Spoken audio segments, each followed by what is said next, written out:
All right, let's look at an IPO that's got everyone scratching their heads. On the surface, it's a fashion brand, but its profits, they tell a totally different story.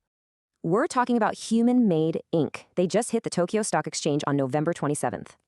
So what is this company really, and how in the world are they so profitable? Check out these numbers. We're talking tech-level profits. That's just unheard of for an apparel company. First things first, let's bust the biggest myth about who they are. Think they're just a local Japanese brand? Nope.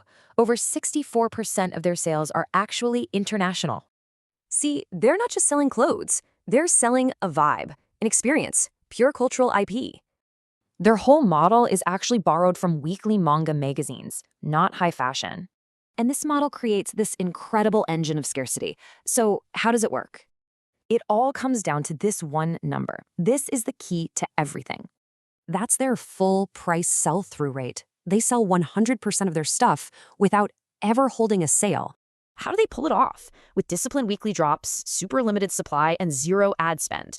But this whole amazing system, it pretty much hinges on just one person's creative vision. And you can see the cracks starting to show. Internal reviews talk about some serious growing pains.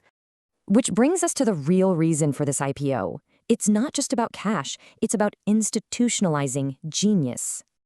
The plan? Turn that one person's magic into a repeatable system they can use to acquire and grow other brands. So for an investor, what's the final verdict? It's a really interesting, kind of weird case. Let's break it down. On one hand, you've got this super profitable, scalable IP machine. On the other, huge risks. So what's the bet? You're betting they can turn one man's personal taste into a global IP platform. Which leaves us with the big question. Can a system ever truly replace a single creative genius?